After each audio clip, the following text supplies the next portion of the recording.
Well, welcome to TTR Networking Presents for December. We're so excited to have Christiane David. The title basically was Aim for Success with Christiane David from Greenwealth Legacy. And I'm just excited to have you here. Thank you very much for making this part of your schedule. And I don't want to do any damage to what your message is, so I'm not even gonna try, but looking forward to this. So Christiane, take it away. All right. Well, thank you for having me. And this is one of my favorite topics, so I'm really excited about what we're Good. going to discuss, which is goals setting. This is one topic that most people feel one way or another. There's no halfway, there's no middle. Some people love it, or people just really have aversion for it. And it's all because of the relationship we have with the goal. So, today we're going to talk about why it's important to understand what the role of goal setting is in your life and how to use the power that you have as a human being to actually have a better relationship and use that goal setting tool to create a life where you're aiming for success. That's why the topic is about aiming for success, because a lot of people are using goals against themselves. Mhm. And that is the complete opposite of what we're trying to create. Because when you think about evolving, maturing, becoming a higher version of ourselves, you have to aim at something specific to be able to create those results. If you're just thinking about what you want, or you're just imagining what you want, but you're not specific, diluted focus gives you diluted results. So if you're not sure what you want to create, then you won't be able to create much. Oh, by the way, I want to let everybody know I have a really scratchy throat. It's more than a scratchy throat. So I might just have to like slow down and take a sip of water, which right now I'm about to do. I was gonna say you don't even sound bad, so but take your time.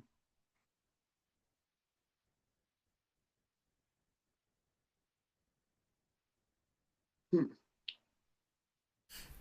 It's funny how ever since I've been sick, I've had so many presentations that I've had to do. It's crazy. Well, that's how it works, though. You get it, right? Don't. You're fine. Take your time. No big deal. Okay, so to introduce the topic, I want to walk you guys all through a quiz. It's a 9 question quiz, Okay. and it's going to help you identify what is your mindset when it comes to goals. What kind of goal setter are you? So I'm going to give you the questions and then give you the options A, B, C. You pick one that applies to where you're at right now. And then at the end, I'm going to let you know your identity when it comes to goal setting. Oh, That'll great. give you a foundation. So good. Okay. Okay, question one is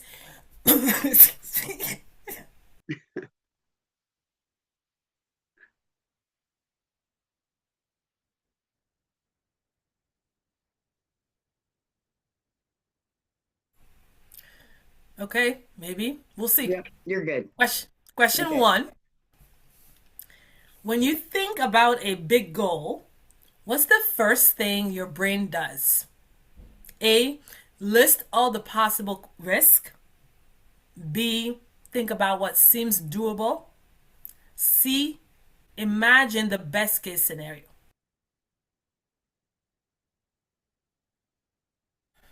I'll repeat the options. When you think about a big goal, what is the first thing that your brain does? A. List all the possible risk. B. Think about what seems doable. Or C. Imagine the best case scenario. Question two. If you knew you couldn't fail, what goal would you choose? And how is that different from your current goal? A. Wow. Completely different, which means you tend to shrink your goals. That's A. B. Somewhat different. You try to stay realistic. C. About the same. You already dream big. Hmm. Okay, question three. Do you set goals based on your current resources or the resources you're willing to create? Option A, only what I currently have. B, a bit of both. C, I assume I can create more. Question four, how often do you reduce a goal because you are unsure you can achieve it? A, often. B, occasionally. C, rarely or never. Hmm. Number five, when you hit a setback, what's your first move? A, lower the goal. B, adjust the timeline. C, change the strategy and keep the goal. Number six, whose voice influences your goals the most? A, family, mentors, or society. B, a mix of others and myself. C, my own vision. Question seven, do you believe your goals require permission from circumstances, money, time, or people? A, yes, usually. B, sometimes. C, no, I give myself permission. Number eight, what scares you more? A, aiming too high and failing. B, wasting time or resources. C, staying exactly where I am. And number nine, how do you measure success? A, checking things off the list. B, making steady progress. C, becoming a bigger version of myself. Okay, Wow. so you want to go through all the answers and see if you have a majority, your answers are majority A, then you are a conservative goal setter, which means you're using your programming, societal programming, to determine the goals that you set for yourself. And none of these answers or identities are wrong, but it's just really good to know where you're coming Right. from. And if you have mostly B's as your answers, then you are a realistic goal setter, which means you're coming from scarcity, not enoughness, to set the goal. And if you have mostly C's, then you are an audacious goal setter, which means you're coming from the future to set the goal. You're audacious and delusional, which is my favorite. Because if you think about it, someone who is using societal programming to set a goal, for instance, if you ask them, what do you want to do when you grow up? What profession do you want to do? They're going to Google different profession that they have interest in, which means they're going to use information from the past to determine what's possible for them in the future. Mm-hmm. And from that foundation, you are for sure to reproduce the past, Mm-hmm. which means you're never going to tap into your potential and see how amazing you are and what you can create for yourself. You're going to accomplish things, which is great. I love that. But what I teach is that the purpose of setting a goal in any human's life is to evolve. Mm-hmm. That is the best thing that we have to explore all our capacities.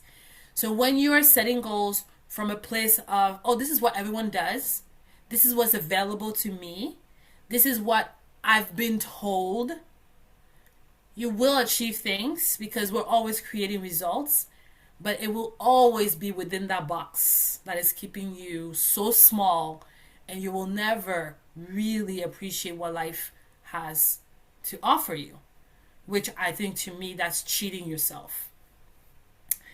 And when you think about someone who's saying, I'm trying to be realistic, this is my favorite, right? Everyone talks about being realistic as if it's a beautiful thing.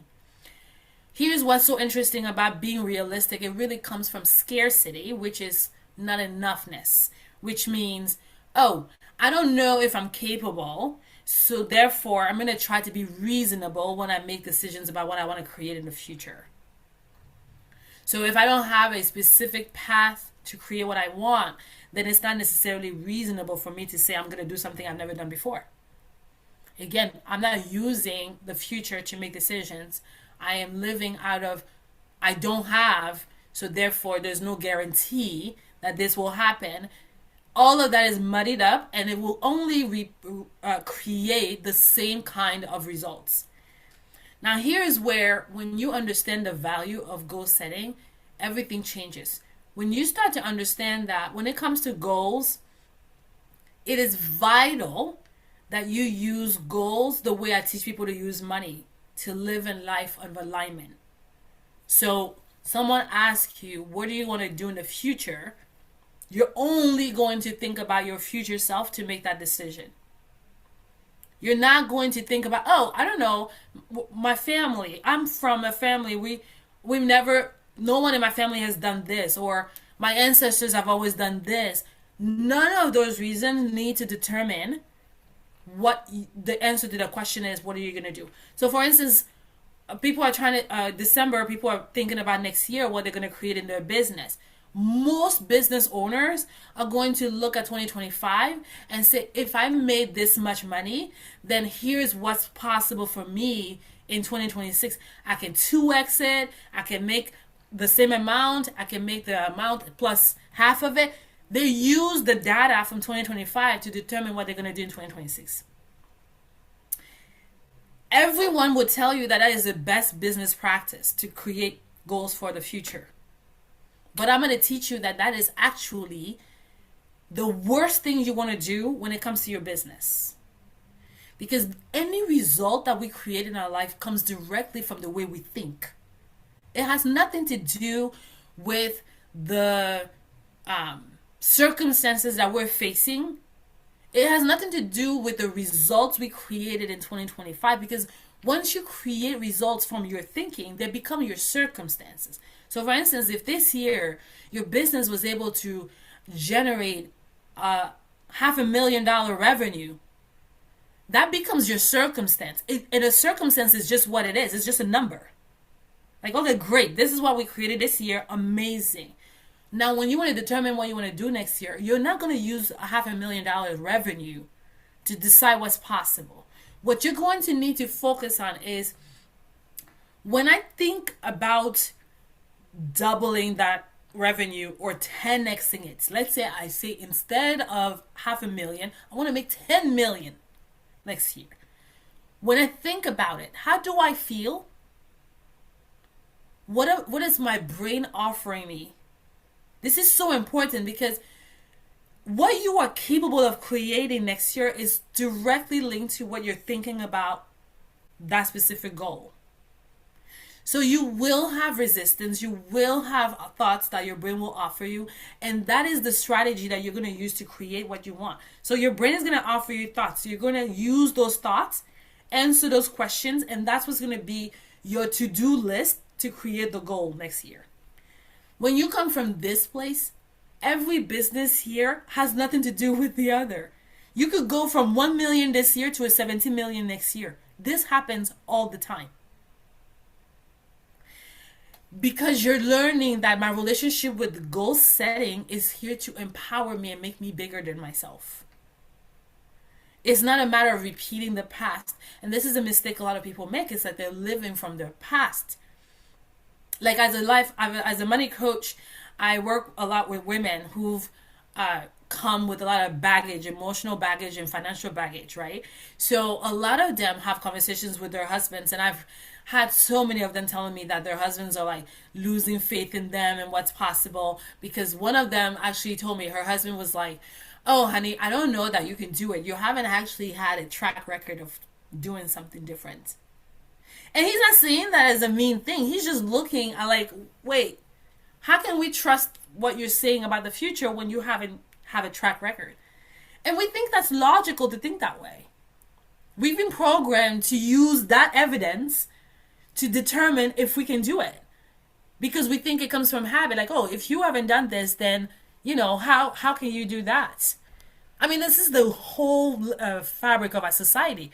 We think about elections. When people run for elections, what do? They're using their past evidence to decide, hey, I can deliver on my promise. When you're setting goals, you have to understand your relationship. What determines the realization of that goal is the relationship you build with that goal that you determine for the future. It has nothing to do with the goal you had last year or the goal you had 10 years ago. None of that. So, as you build a relationship with the goal, it's really a matter of capacity. And that's the reason why I was saying when when you set a goal, what is your brain offering you? Because all of those thoughts are just an indication of, do you have the capacity to create this goal? Because what I teach is, when you have the desire to achieve something, you are already the person who has achieved it. Like, if you really take time to meditate on this information, this piece of information, it changes the game for you. Because one of the reasons people don't set goals, or they set goals but they hold themselves back, is because of low self-esteem and high level of self-doubt. But if you know that you are already the essence of the person who has achieved this goal, you're coming from abundance. Like, I'm already her. I don't need to go out in the world and bring something that I don't have. And that's the thing. People set goals from, I don't have this, so I want it. You're coming from scarcity to create something you don't have. But if you know you are the person who has achieved the goal, you're coming from abundance. And we know what you focus on is what multiplies. So if you're coming from abundance, that's what you're going to focus on. That's what's going to help you build a very powerful relationship with that goal. Because imagine how exciting it is when you set a goal from abundance, knowing you are already that person, versus if you set a goal from scarcity. You're not excited when you set a goal from scarcity. Even when you set business goals. In the beginning of the year, you may create a business plan, say, I want to double my revenue by the end of the year. You're not excited. You're afraid. And then you think of strategies to guarantee that you will double the business. That's great. And a lot of people are successful that way. But doubling your business shows you where there is 2, there's 10. You're leaving so much money on the table when you think the best you could do is just do the same thing twice. And you never tap into who you can be, who you can become, and what you are capable of. And our brain loves that. Even though in the beginning, when you say, I want to 10x my goal, my whatever I've created before, your brain is going to offer you so much resistance. But the brain has 2 narratives that are always running at the same time. And I call them Penny and Amy. Penny is your highest executive brain, which is your prefrontal cortex. Penny loves planning for the future. She loves thriving with challenges. She loves thinking about the future, planning and deciding what's possible. She loves possibility. Penny is where you're going to tap into build your relationship with possibility. But Amy is that amygdala who is like she's a beautiful piece of our brain that alerts us when there's danger. But here's what's so interesting about Amy. Amy's version of danger is doing something you've never done before. The minute you want to do something you've never done before, Amy's going to alert that that's danger. She's going to send you flares. And that's the reason why when you have the desire to achieve something, I want you to address Amy. That's the first part of your brain that's going to freak out. She's going to be like, no, wrong idea. Are you insane? She's going to give you all the reasons why none of that is possible. And you're going to list them all. And you're going to use those specific thoughts offered by Amy so that Penny can use that as the literal milestones to achieve the goal. Like, that's your strategy. And this is why people focus on the how so much, because you're thinking, if I want to 10x my revenue, how do I do that? This is the how. I'm telling you the how. You're going to listen to the questions your brain is going to offer you, and those are the questions you need to answer, and that's your how to achieve what you're trying to create. So as business owners, we have to realize that yes, being conservative is a beautiful thing, but the future we're creating for the young generation today, we have to tap into possibility way more than what we've been doing, because AI is here to stay. I went through a drive-through today, and AI is the one that took my order. So they already eliminated that position. So when you're sitting and trying to set goals in fear, AI can 10x results because it's a computer, it's efficient. But guess what? Your brain is more efficient than a computer because your brain is also a computer, a software, but it's a highly intelligent software. That when you are living in fear and scarcity because you're trying to keep the programming that you came up with, you're not realizing how powerful you are. If you knew how powerful your brain was, you would never be afraid of AI. You would be able to use AI to 10x your life. And that's the power that's available for you. So when I talk about having a relationship with the goal, it's really important because people set goals and then they walk away because it's not exciting, right? They're afraid. And so they're like, oh yeah, I have a goal. I'm going to double my revenue this year. And then they walk away from it. Most people don't write the goals. We know writing is the most powerful thing you can do, but it's not enough. You write it and then you build a relationship with it. How does it feel in your body when you think about the number you want to create or whatever result you want to create? Say you want to lose 20 pounds. How does it feel when you're thinking about, I'm going to be 20 pounds lighter at the end of 2026? You want to visit that all of the time so that it just becomes something so natural for you because the goal will be achieved from your mind, not from your actions. People want to focus on taking actions. They want to go out and execute strategies. That's nice. But if you're executing strategies from fear, you will only get results that reflect that fear. But if you spend time like dreaming about who do you become when you achieve this goal, remember, you are already the person that is 20 pounds lighter. You are already the 10 million a year earner. Who is that person? Let's get to know her or him. And what's amazing is we have been gifted, like I said, our brain is a super software. You actually are capable to go in your mind and to visualize that version of you who has already achieved the goal.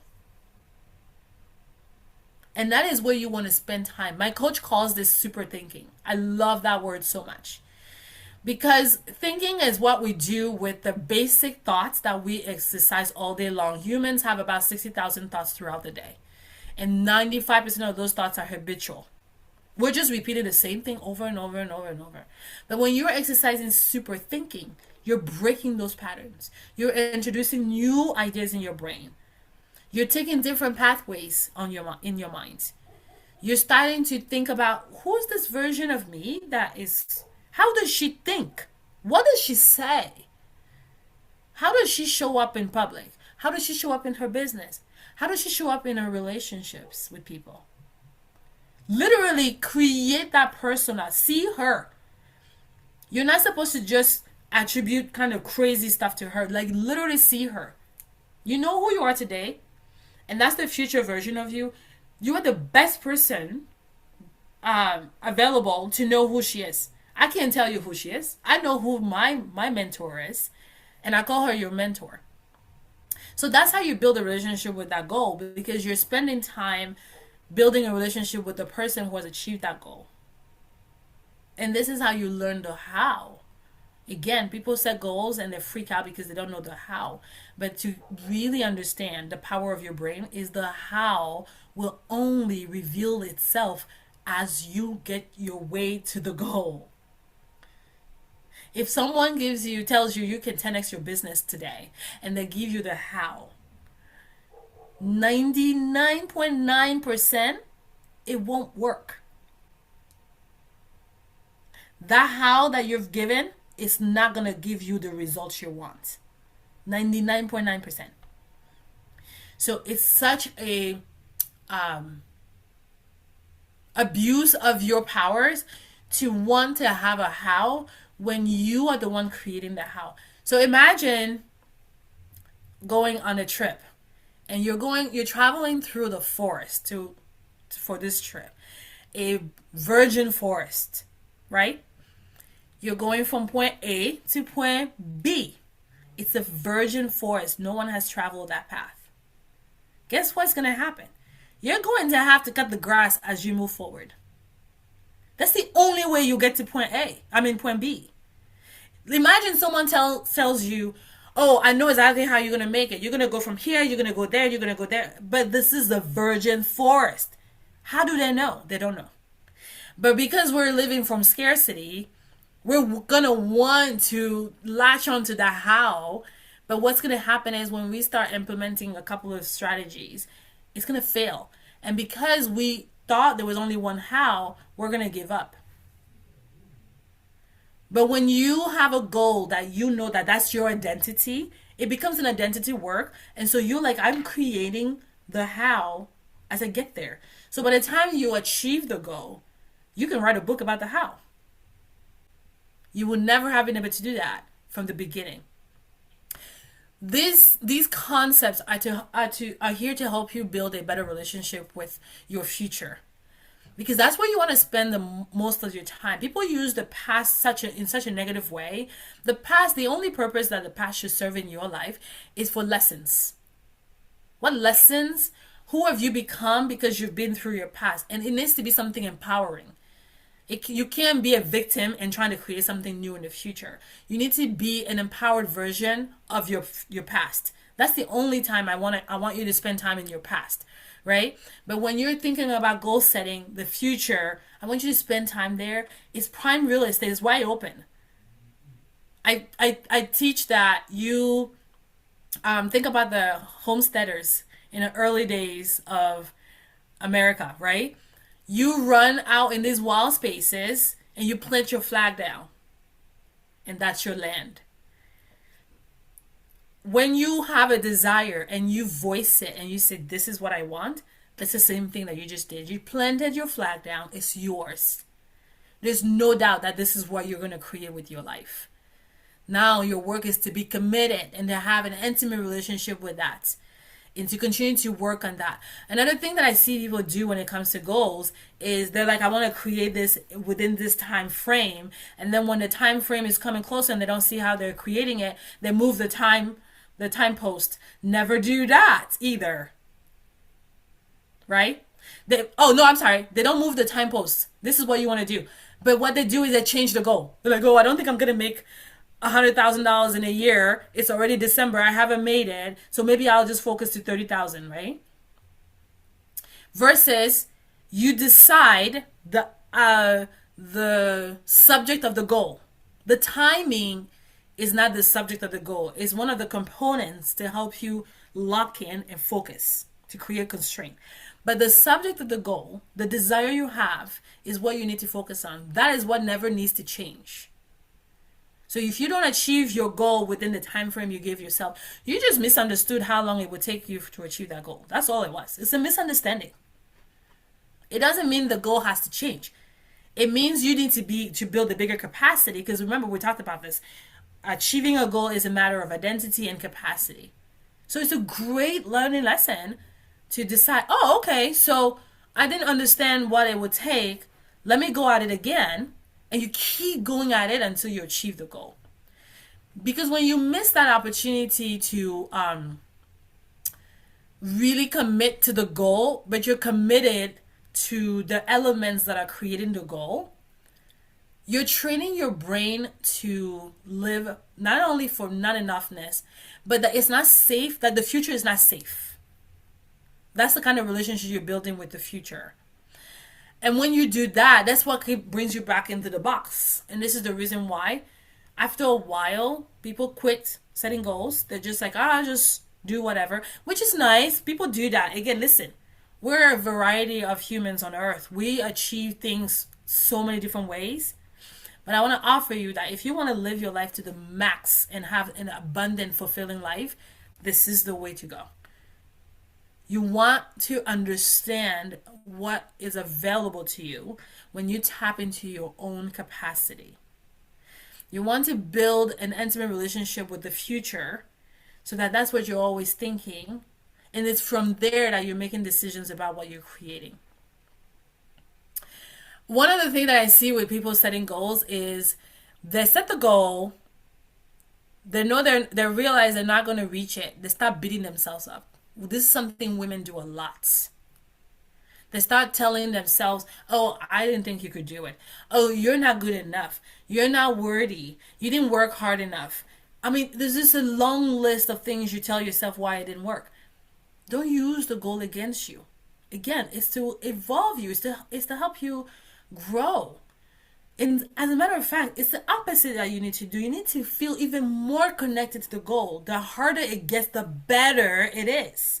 It's actually great news when you set the goal and it becomes very challenging to achieve it. That is the best news because you can do hard things.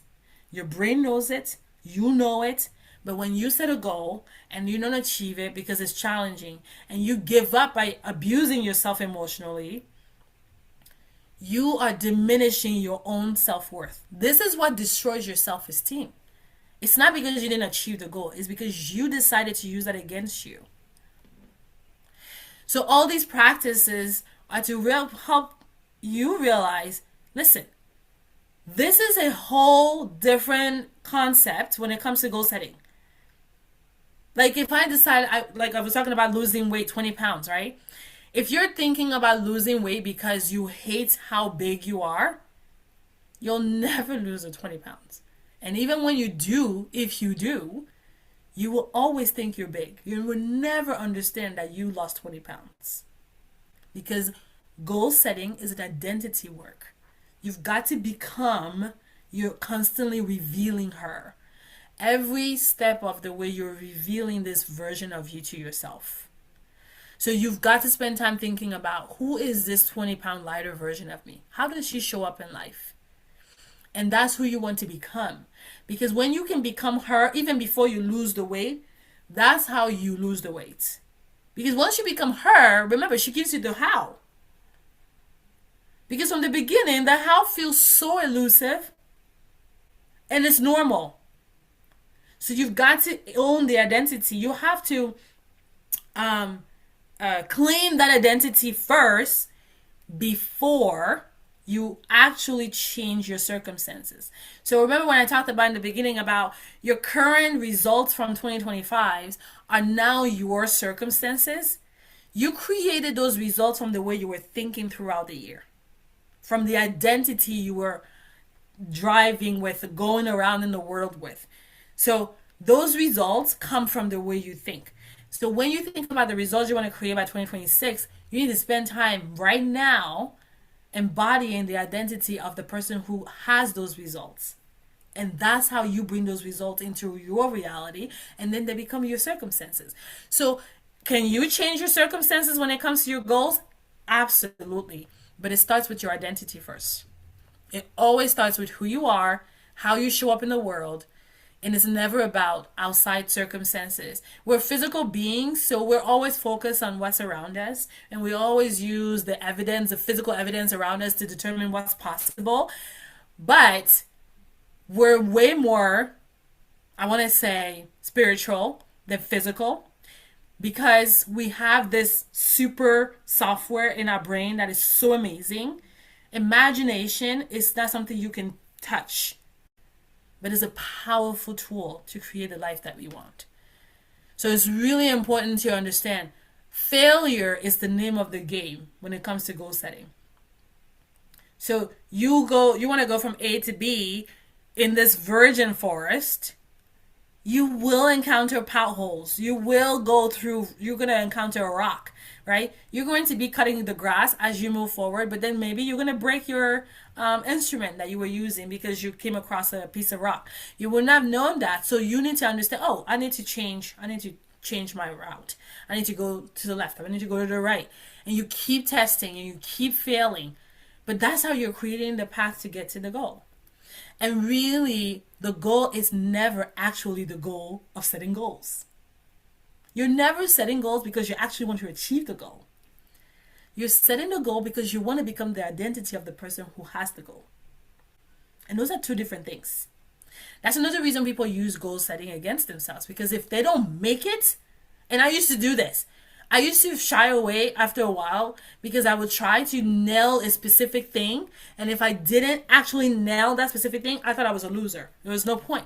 Why even continue to think about these things? But the goal of having a goal is to reveal the potential that's inside of you. If you tell yourself, I want to 10x my business, you're going to spend time in super thinking because you're not going to just use the strategy of doubling what you did last year. You're going to have to think way outside of your box. Imagine the version of you who has 10x the business. She doesn't think the way you think today. Imagine the 20-pound lighter version of you. She does not look at food the way you're looking at food today. So it's your work to stay committed and fail all the way through. Failure is just the other side of the coin. It's one side of the coin, and then the other side is success. Always. And people just want to focus on the success, but you're not going to achieve success if you don't fail. And so failure is not actually bad. It's actually good. But for whatever reason, we've been programmed to think that failure is wrong. And that's because in school, if you didn't get the answer right, you got an F. And you were shooed that something was wrong with you. So we need to reprogram that process, that pattern. You actually need to fail to know what to do next time or what not to do, right? That's the best way. So it's two sides of the same coin, and you have to accumulate. The more fails you accumulate, the closer you know you're getting to the goal. If you're not failing, you're actually going the opposite way from your goal. So if you're afraid of making mistakes, you guaranteeing you're never going to be able to set goals and achieve them. Like that's literally what's going to happen. You can't nail it the first time, especially if you're coming from this place of abundance. Because when you're coming from abundance, you're not afraid of setting a goal. You're not thinking, oh, 20 pounds is too much. I don't think I can do it. Let me go for 5 pounds. No, you're like, oh, whatever my brain offers me, let's go. Being realistic, what's realistic, honestly? If your brain is a super software, what's realistic? Who determines that this is realistic? Where is the meter? Right? And this is so worth pondering over. All these limitations we put on ourselves, they keep us small. But what's even more amazing about this is when you let yourself be limited, you may think it's okay, but really, and this is the work that I've seen with my clients, is they're living and they have this humdrum of low self-esteem in the back of their mind because deep down you know that you could do way more than what you're doing. But you're constantly holding yourself back. And so your mind that knows the potential, I call this your internal grading system. There is an internal grading system you have that understands the power of your potential. And every time you lower your expectations about what you're capable of, you're constantly creating judgment within your body. And you have this voice in the back of your mind telling you, you could do so much better. Why are you limiting yourself? So that guilt is just draining energy. Is leaking energy. You're walking around just pouring energy. Have you never felt like you wake up in the morning ready to go? You go through your day, and at the end of the day, you're exhausted. But when you look back, you didn't exert yourself physically. Why would you be exhausted if you didn't actually do something physically? It's mentally and emotionally. You're leaking energy because you're not tapping into what you're capable of. So you want to ask me the best way to set goals? This is the way. Holding yourself back is only creating so much war inside of you. Why would you want to do that? Don't be afraid. Remember, it's not to achieve the goal. It's to reveal who you are. That's fun. I gotta cough again.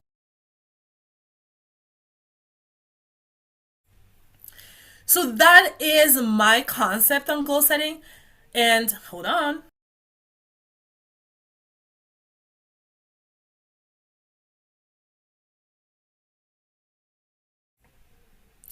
The reason this matters is I am branding 2026 as the best year of your life forever.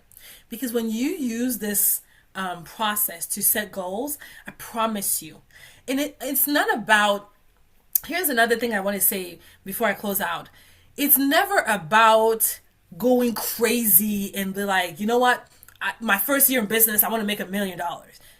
I asked you, when you set a goal, what is your body reaction to the goal? That's where you need to start. So everyone is going to have a different number, a different goal post that they set for themselves.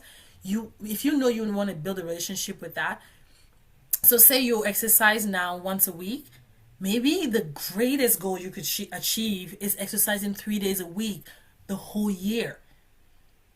You could do that. That's not wild, but also it is wild. If you've never done it, it is wild. So that is the point. It's not about just going out there and picking some random number and saying, this is what I'm going to achieve. Because it's the version of you that has it, you understand that it have to come from abundance. And so there's so many different practices that you go through to spend time with this goal and just become the person who creates this goal. And it's the most beautiful transformation. And we do this a lot when it comes to money with our clients. It's like we help them realize, listen, if you have dreams about what you want to create financially, it is absolutely available to you. It doesn't matter how much income you make a year. You can create those financial dreams just focusing on the identity that you need to have, that you need to become. Okay, so that is what I wanted to share on goal setting. It's one of my favorite things. I could talk about goals forever. There's so much more to say. I love it. Good Awesome. stuff. Good stuff for sure. I was a little nervous when you were doing the quiz because I'm like, mm. Yeah, yeah, yeah.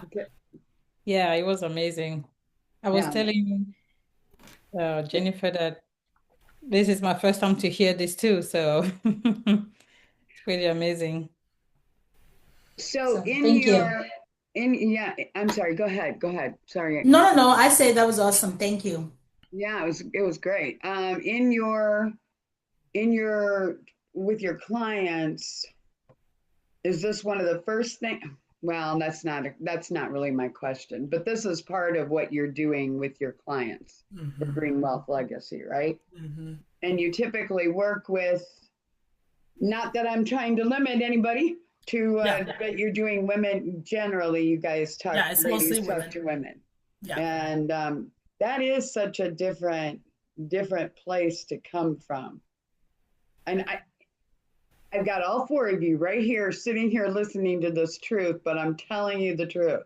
We were, and I might have said this on a call or something, guys, ladies. So don't. I mean, if I'm repeating it, I don't remember.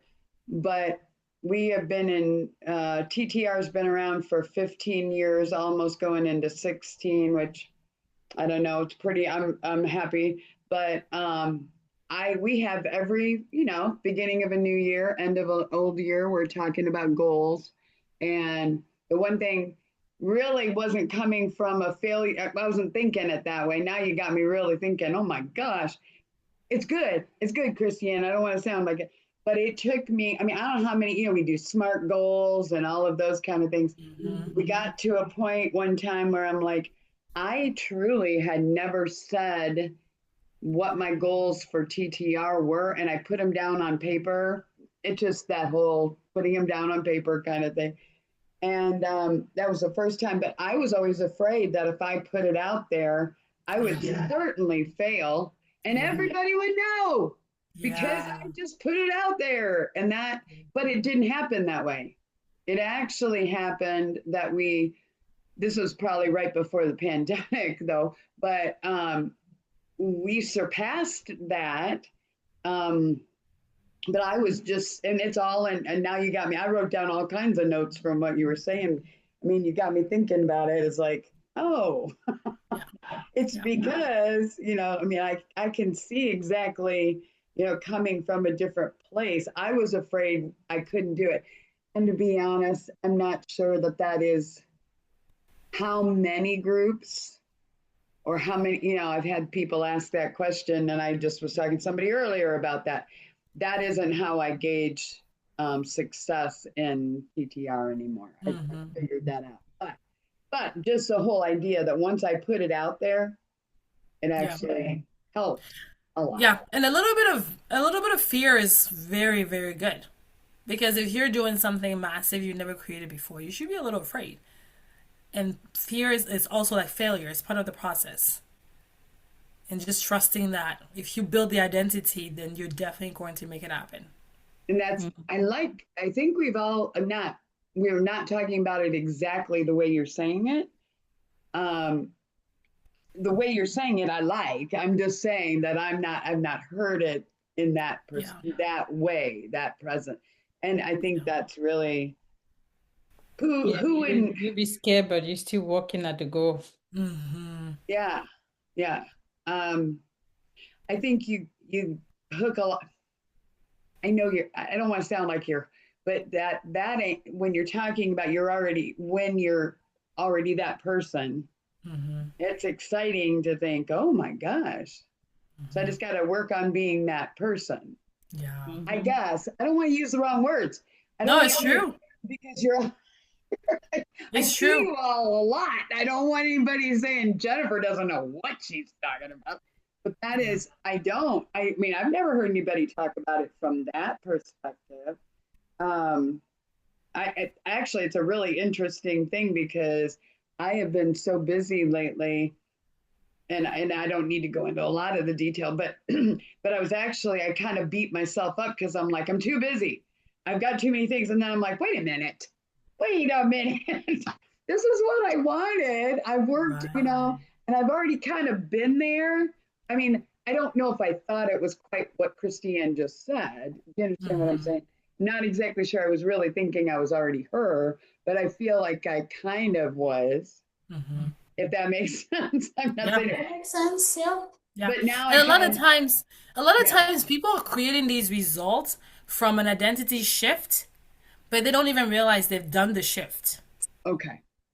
So like I think about one of my clients, she's a mother of 3, and I was telling her when you were single, you had capacity for your singleness. And then you got married. You built in the capacity to be a wife. Yeah. And then you had a child. You built the capacity to be a wife and a mother. And then when you had a second child, you built the capacity. You just adjusted as you went and didn't realize that the only reason you were good at the jobs is because you kept expanding your capacity. Yeah. So now when we talk about goals, if you want to be purposeful and intentional, it's the same process, but now you just need to be aware that this is what I'm doing. I am actually building, expanding my capacity. You actually, and I'm sorry, ladies, we're gonna have to turn it off in a minute because I've got to go on. But you now got me thinking about all kinds of things. I knew you were going to do this, Christiane, but it is really cool. I don't want to say the wrong words, but it's funny that I've been kind of thinking, I actually think I failed. It did not work every time I tried everything. I'm not saying I know, but I think I've built that, like you were saying about your client, the capacity. I think I've figured it out. Now, I'm not saying it's necessarily my ultimate big goal. I still I know what anyway, but we can talk about that more, but I would love to, I think there's a lot of opportunity to, obviously. Is this where you start your clients, or do you start them at a different? No, we start with awareness, just knowing exactly where you're at. Like when we talk about going from point A to B, you need to know what your point A is first. Okay. Well, so let's talk. I'm gonna actually turn the recording off in a second, and then I will get it. Christiane, that was great. And if you had a cold, we didn't really know it. Your sisters might, because they might have gotten the cold from you, but they'll know future. But ladies, I truly, I don't know if we say it enough, but thank you for being, I don't know if we do, we kid around with you about silly things and not knowing which one's which and who's the twins and all that. You guys are doing some really cool stuff. So thank you for bringing this to us. I will get it posted. And then let's plan to can we do another one in the early year? Yeah. It'll be here like, 3 weeks? We could do one in February if you want. We should do that. I'm not even thinking, I think I'll do some, we'll talk about it as more, but now you got me like, oh my gosh, I got so much to do. Okay. I don't know if that's what we're supposed to walk away from this with, but No, this is very good. That means your brain is activated. That's really Yep. good news. and it's been a long So- day. It's been a Yeah. tiring day, but but it's But been you're a ending it on a good note. yes. Thank you, ladies. I give you Amazing. hugs. I do. I say this with all. You get it. I love you all. Thank you for being. Thank you part for of having what us. we're doing. Thank you for having us. You're Okay. welcome, Yeah, and we'll me do too. it Bye-bye. again. Yes. I think we should do Absolutely. in person. You know. Okay, that's Yeah. good. I'm in. All right, you ladies All have a great night. Thank you. You very too. You too. Bye-bye. much. Bye, guys. Be safe. All right.